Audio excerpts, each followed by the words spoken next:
Historia de la ciencia y su aplicación en la medicina. Desde la antigüedad y hasta antes del Renacimiento, había pocos conceptos de prevención de enfermedades por medio de la higiene, especialmente en las culturas de Oriente, mientras Europa estaba en plena Edad Media. Pero en general, la mortalidad, especialmente de los niños y las mujeres embarazadas, era muy elevada, y las pocas operaciones que se hacían sin anestesia ni asepsia, con toda regularidad se complicaban y le costaba la vida al enfermo. La edad promedio era muy baja al grado que, en muchos grupos, al cumplir 35 años se ingresaba al Consejo de Ancianos. Pero con el ingreso de la ciencia, la esperanza de vida se ha más que duplicado. La medicina preventiva amplió sus horizontes y la cirugía y la obstetricia se volvieron altamente efectivas y seguras.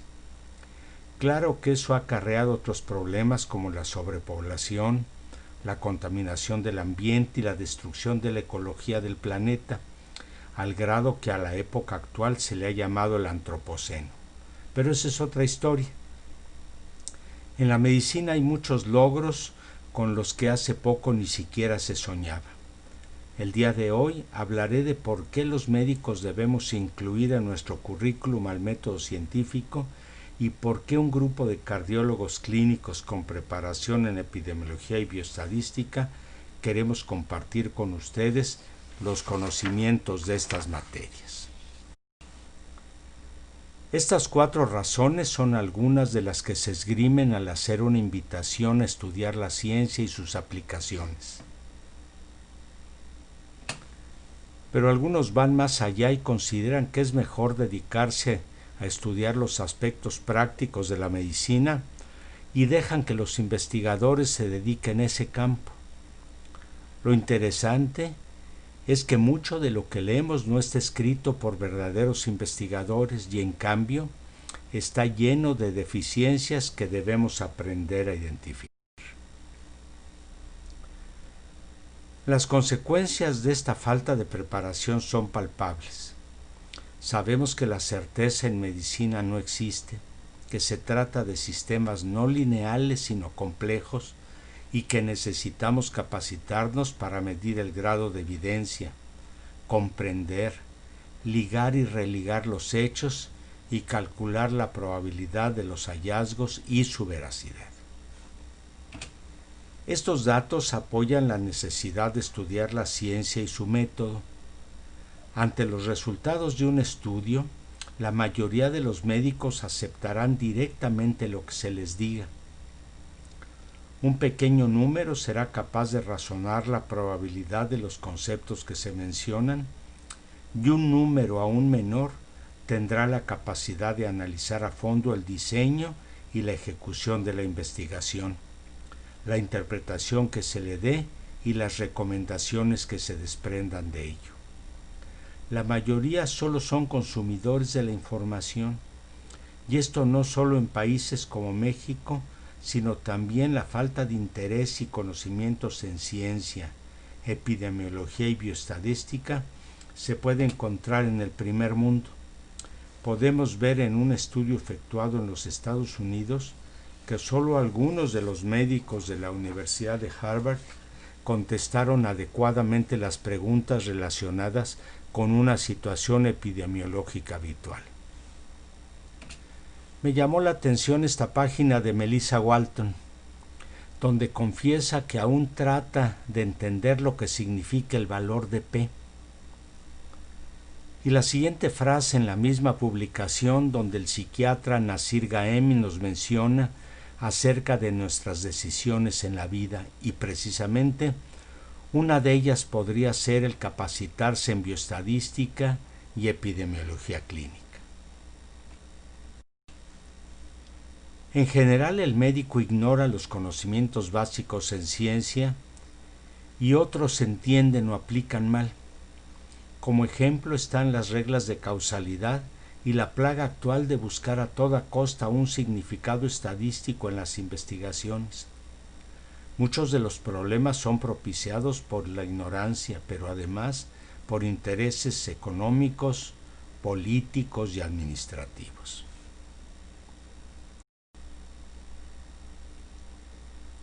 El estudio de la ciencia no está exento de dificultades. Como señala Erich Fromm, se nos condiciona desde pequeños a permanecer unidos al rebaño y entonces el manejar ideas que te separan a veces radicalmente del conocimiento colectivo puede ser incómodo.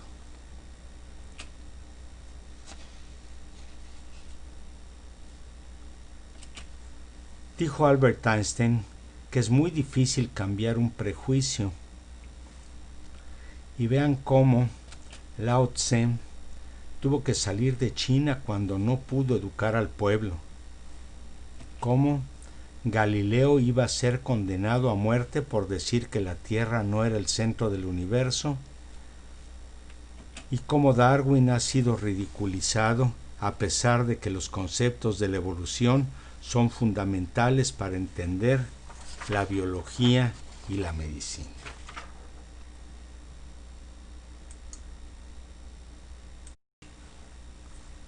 Actualmente los movimientos anticientíficos incluyen la lucha contra la vacunación, la creencia de que la Tierra es plana o que la contaminación y la destrucción de la ecología del planeta no existen.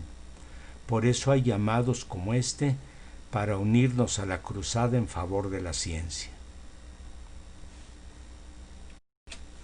Estas ideas se dan aún en países desarrollados y pueden estar basadas en movimientos sociales que buscan intereses particulares o en los que campea una ignorancia profunda y ponen en riesgo, como en el caso de las vacunas, no solo a sus propios miembros, sino a toda la comunidad.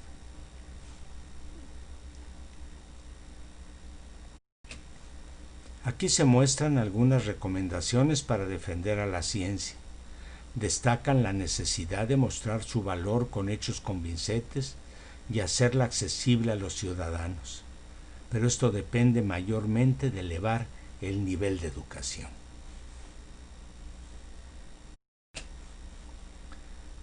Aquel personaje legendario que se atrevió a salir del paraíso terrenal emulando a Adán y Eva, vio con horror que ya no había vuelta atrás porque los escalones abajo iban desapareciendo a medida que subía. Iba en el camino del conocimiento y arriba estaba la distante tierra prometida, pero abajo ya solo quedaba el abismo y todavía peor, las escaleras no siempre lo llevaban hacia arriba, sino que se entrecruzaban y otras veces que creía subir en realidad iba descendiendo, como nos ocurre a veces en la ciencia. Max Planck dijo que la ciencia es la progresiva aproximación del hombre al mundo real, pero le faltó entonces recalcar que no es un proceso lineal, sino que incluye avances y retrocesos. Estamos en esta cruzada de divulgación de la ciencia, siguiendo las recomendaciones de algunos de nuestros maestros. Don Ignacio Chávez destacó las consecuencias del egoísmo y lo que ocurre con los conocimientos si no los compartimos. Aunque la famosa cardióloga Helen Taussig dijo el día que recibió el premio del American College of Cardiology como maestra distinguida que la gente inteligente se capacita por su propia convicción de superación, suele ser un rasgo de modestia. Estoy seguro que a varios de ustedes les ha ocurrido lo que a mí, que me tocó sentir el influjo del maestro en el viejo recinto del Instituto Nacional de Cardiología, donde don Arturo Rosenbluth había hecho esta magistral y sencilla definición de lo que es la ciencia. Otro ejemplo lo recibí del gran epidemiólogo norteamericano Jeremy Stamler en un seminario de epidemiología y bioestadística, donde seguramente también influyó el magnífico entorno donde se llevó a cabo. Para apoyar algo más la idea que tenemos de divulgar los conocimientos en ciencia, voy a leer textualmente este concepto de Max Born, físico alemán, quien dijo que la ciencia es una de las grandes aventuras de la raza humana, tan fantástica y exigente como los cuentos de héroes y dioses, naciones y estados, escritores y poetas. Esa es mi convicción y pienso que la ciencia podría y debería ser enseñada de manera tal que se transmita una sospecha de ese espíritu a la mente del estudiante. Sir William Osler, el gran médico canadiense, habló también del influjo del maestro y además hizo 3 recomendaciones para la superación. Primero, el arte de la abstracción, concentrarse en lo que estamos haciendo. 2, la virtud del método, en la forma cartesiana y con todas sus consecuencias. Y finalmente, el afán de la perfección. Aunque en este último apartado lo he sustituido por el afán de la excelencia, ya que la búsqueda de la perfección nos puede llevar a la obsesión y a la frustración, ya que es prácticamente inalcanzable. El mismo Osler nos enseña cómo la ciencia y el arte de la medicina están íntimamente ligados y cómo la probabilidad es una manera de cuantificar y manejar la incertidumbre. Un argumento más en favor de capacitarnos en los temas relacionados con la ciencia. Estamos en una época de avalancha de la información. Por todos lados hay publicaciones, guías clínicas y muchos cursos y congresos. Algunas recomendaciones están basadas en el grado de fuerza científica de la evidencia disponible, así que puede parecer que esto ya es suficiente. Pero la medicina no se puede uniformar como quien sigue una receta de cocina, y además las guías son de muy diversa calidad y muchas no cumplen con los requisitos para ser confiables y útiles.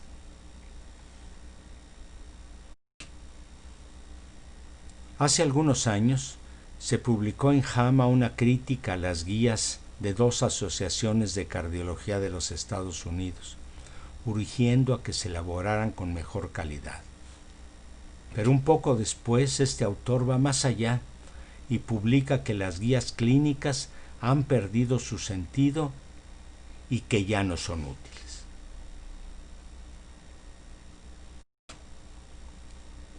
Las guías parecían ser la solución a la imposibilidad de leer la gran cantidad de artículos. Hace unos años se pensaba que un médico que revisara las 4 mejores revistas de su especialidad tendría acceso a la mitad de las publicaciones relevantes. Pero el crecimiento de las publicaciones médicas ha sido tal que no es posible leer ni el 1% de lo publicado solo en un campo de nuestro interés.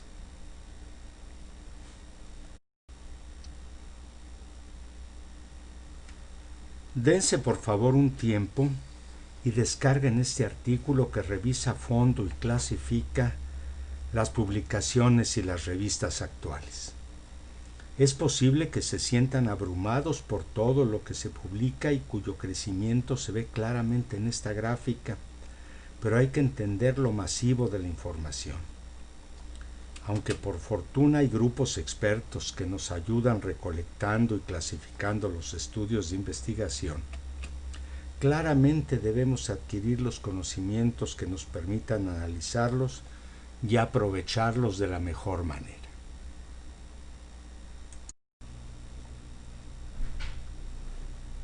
Al enfocarnos en el estudio de la ciencia, por un lado tenemos que revisar en qué se basa el método científico, desde su historia, la aplicación en medicina y la relación con otras disciplinas filosóficas. Luego viene el entendimiento y dominio de las aplicaciones, aprender lo que es la probabilidad y atreverse a manejar los números.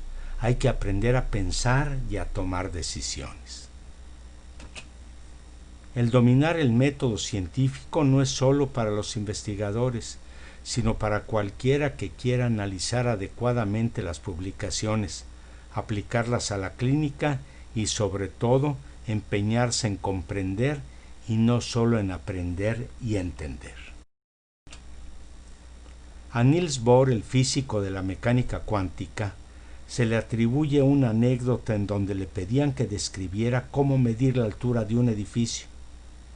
En vez de solo lanzar una cuerda desde la azotea y luego medir su longitud, dio varias respuestas que incluían desde medir los ángulos de la sombra del edificio a cierta hora del día, hasta el efecto de la altitud sobre la presión barométrica o la velocidad de un reloj atómico en el suelo y otro en la azotea del edificio.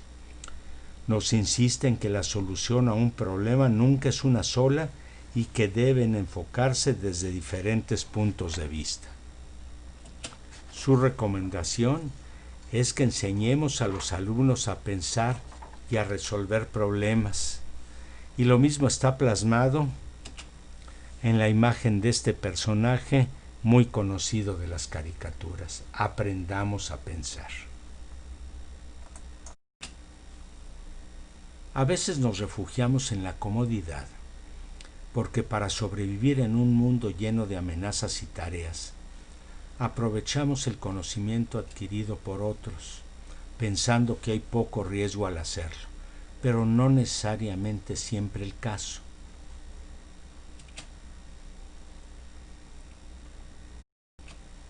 Al cruzar una calle, vale la pena no solo confiar en la luz del semáforo, sino además voltear a ver si viene un auto.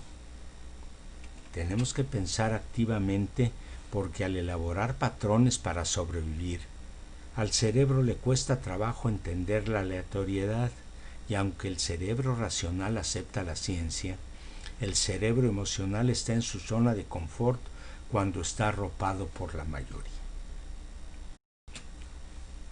Hay muchos contribuyentes al desarrollo del estudio de la ciencia, pero uno de los padres fue Alhazen, quien muchos siglos antes que Galileo aplicó el método científico. Él recalcó que al querer descubrir la verdad, debemos hacer una revisión crítica de todo lo que vemos, incluso de nuestras propias ideas y descubrimientos.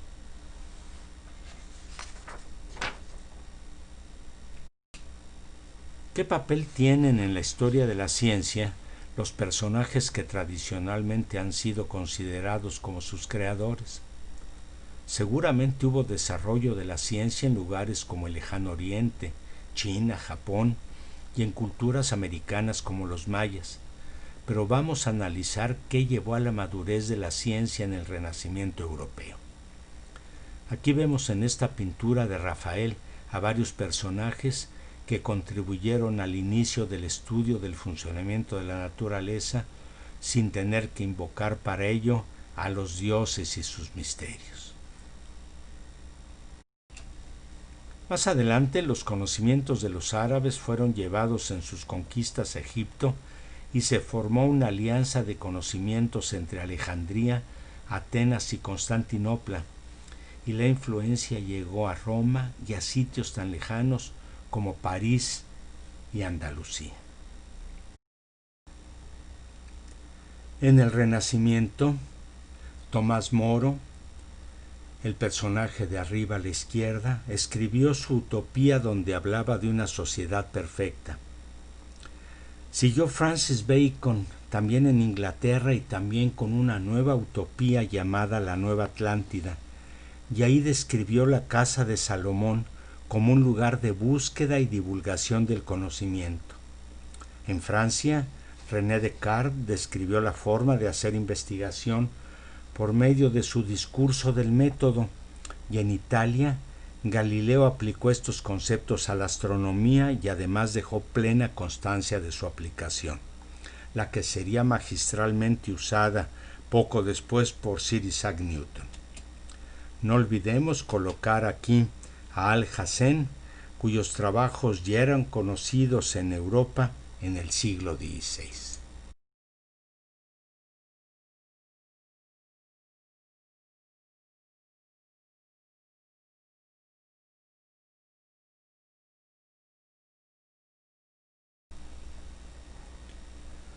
La medicina hipocrática surgió como un reflejo de la visión del universo que tenía Aristóteles.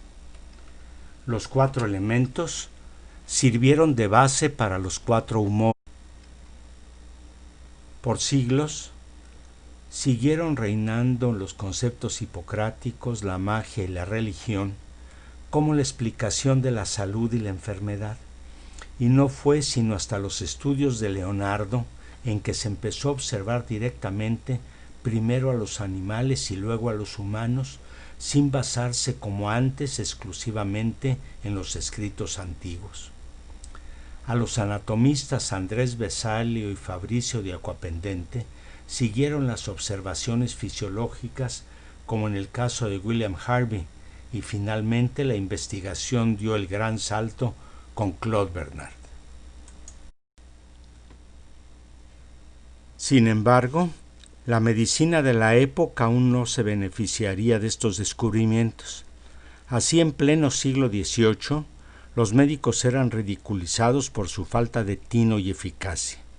En la caricatura de Rawlinson se ve al doctor doble dosis, acabando con el paciente y al mismo tiempo enamorando a la doncella de la casa. Y la otra nos hace recordar las pociones mágicas, como en la famosa ópera Elixir de Amor.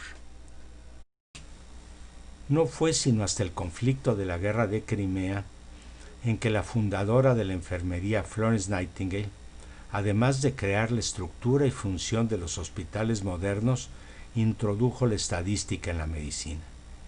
Aquí está un ejemplo de las gráficas de área polar que sirvieron para convencer a los políticos ingleses de que morían más soldados de infecciones en los mal llamados hospitales que de las heridas infligidas por el enemigo. Así como las sangrías eran el estado del arte en 1820, los médicos del siglo XXI corremos el riesgo de ser recordados por nuestra falta de conocimiento científico y hasta por prestarnos, a cambio de una remuneración económica, a divulgar o aceptar conceptos infundados y solo con fines comerciales.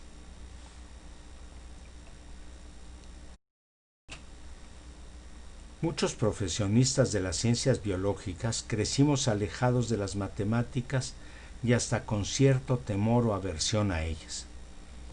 Pero como cualquier disciplina, con el entrenamiento y la actitud correcta todo se puede aprender, y además lo que hay que estudiar son los fundamentos y la lógica de los cálculos, ya que actualmente las computadoras hacen el trabajo de las operaciones aritméticas. Sería ideal acudir a un centro educativo de prestigio para cursar una maestría, pero si no fuera posible hay muchas oportunidades en cursos, simposios, talleres, diplomados y también muchos libros disponibles. Todo es estar dispuesto al cambio.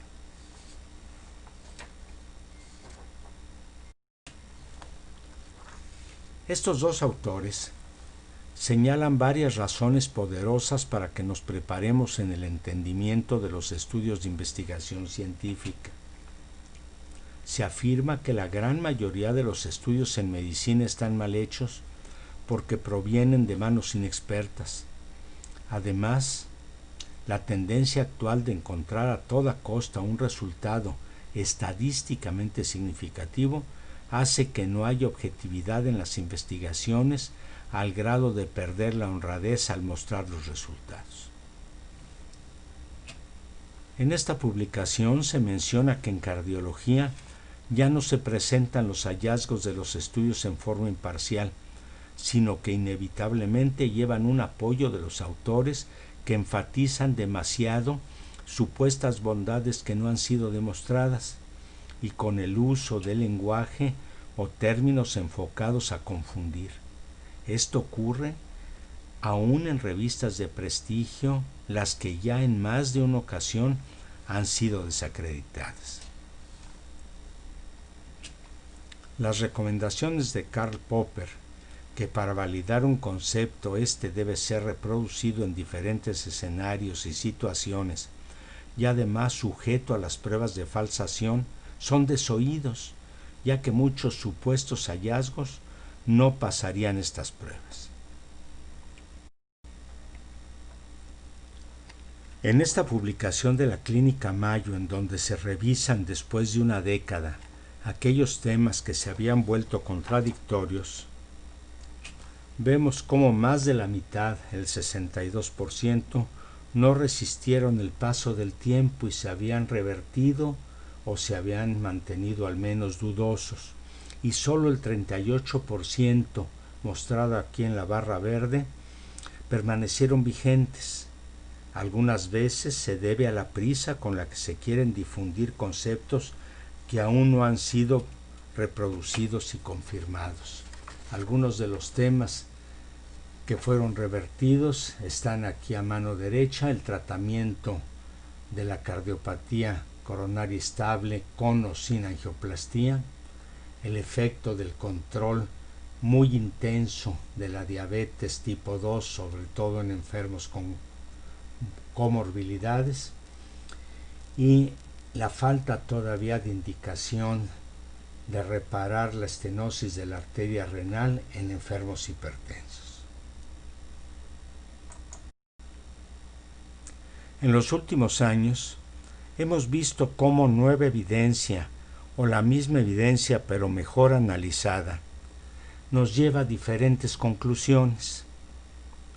En la parte de arriba se señala que, evaluado como el número necesario a tratar para evitar un evento, la hipertensión arterial leve no se beneficia con hipotensores en la prevención de la muerte, de eventos cardíacos o de la circulación cerebral, y hubo en cambio un porcentaje significativo de efectos secundarios. Se llega a las mismas conclusiones con la declaración de que las grasas saturadas en la dieta no aumentan los niveles de colesterol, o que la aspirina no es útil en la prevención primaria de las enfermedades cardiovasculares. Busquen un poco más y encontrarán esta recopilación del grupo NNT, número necesario a tratar, donde se muestra enmarcado en rojo la falta de utilidad de los hipotensores en hipertensión leve y la falta de efecto del tratamiento con estatinas y aspirina en la prevención primaria. Enmarcado en azul, vemos que en hipertensión moderada se evita una muerte por cada 125 pacientes tratados, un infarto por cada 100 y un ictus cerebral por cada 67, y se ven resultados similares en el uso de estatinas y aspirina en el cardiópata.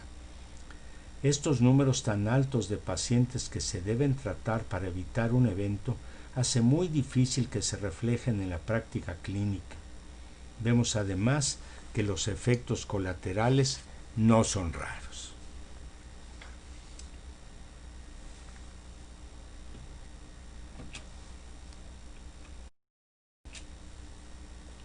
En la leyenda cherokee de los dos lobos, se dice que todos tenemos dos tipos de pensamiento. Uno es rápido e intuitivo, como en el lobo de la izquierda, y el otro es sagaz, pero más lento. Del uso de ambos depende la armonía de la existencia. Igualmente, el famoso compositor ruso Dmitri Shostakovich triunfó porque supo conjuntar la música tradicional con las nuevas tendencias del clasicismo de su época, y el pintor Marc Chagall hizo lo mismo cuando su pintura se inclinaba a veces hacia la influencia de Matisse y otras veces hacia Picasso, pero finalmente encontró cómo hacer uso de ambas corrientes.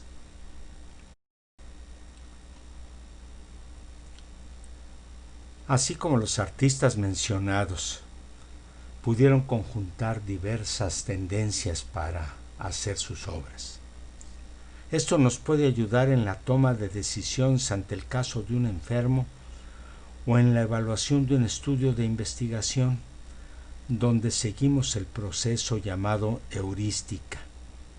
En cada ocasión llegamos a una conclusión aplicable para ese caso en particular.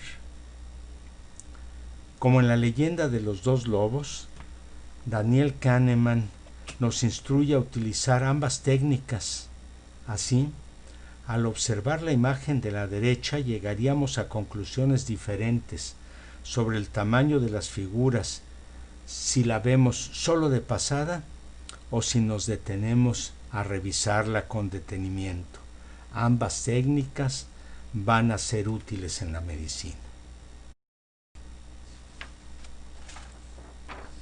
El universo imaginado por Newton se mostró muy distinto a partir de los conceptos de Einstein sobre relatividad y de mecánica cuántica con Niels Bohr. Ahora rige la probabilidad y no el determinismo, y las investigaciones de Werner Heisenberg sobre el principio de incertidumbre parecen confirmarlo. En esto se basó la pregunta hecha por Ian Stewart en su libro, donde se pregunta si Dios juega los dados con el universo. Como consecuencia, nos tenemos que adaptar a que, al menos por ahora, solo vamos a poder entender aproximadamente sus leyes y principios. Stephen Jay Gould, un antropólogo de la Universidad de Harvard, dice que la naturaleza se caracteriza por los bordes difusos y las interacciones complejas entre sus componentes. ¿Les costó trabajo leer esta leyenda? Así es el universo, y nos tenemos que acostumbrar al concepto de incertidumbre. Aquí hay un ejemplo de aplicación de estos conceptos. La Fundación Cochrane nos da elementos para diferenciar lo que es básicamente un avance en el conocimiento de algo que ya constituye un concepto maduro para aplicación clínica. En primer lugar, si se cumplen las reglas de causalidad, si el tamaño del efecto es útil para el paciente expresado como reducción absoluta de riesgo, si el número necesario a tratar para reducir un evento es adecuado, se dice que la idea puede funcionar y se habla de eficacia, ya que la intervención hace más beneficio que daño en las condiciones específicas de la investigación clínica. Si el estudio tiene suficiente calidad, validez interna, y sus resultados pueden ser extrapolados a otras poblaciones distintas a la que fue el motivo de la investigación, validez externa, y además si los datos son consistentes en otros estudios, se habla de efectividad cuando hay beneficio en las condiciones de la práctica diaria de la medicina. Y finalmente, para decidir si la aplicación vale la pena, se tienen que hacer estudios en cuanto a la aceptabilidad y costo del procedimiento.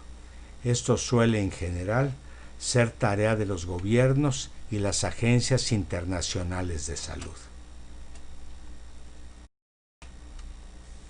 En conjunto, todo nos llevará a decidir si la evidencia es efectivamente importante o no para el paciente. Debemos estar preparados contra los intentos de convencernos de una recomendación basada exclusivamente en el primer escalón, que es la eficacia. Atrévanse a analizar los datos y exigir que se los muestren y que apoyen realmente la efectividad y el costo-beneficio. Como dice esta frase, en una era en que la verdad se ve como algo desusual, el comprometernos a una práctica honrada y responsable de las actividades científicas es esencial para preservar la confianza en la investigación. Francisco de Goya, el gran pintor español, dibujó en el siglo XVIII una serie de grabados donde criticaba la sociedad española.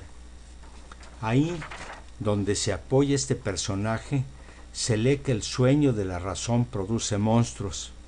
Solo habría que agregar que el antídoto es precisamente aprender a pensar. Los que están inscritos en este tipo de charlas ya dieron un paso hacia adelante.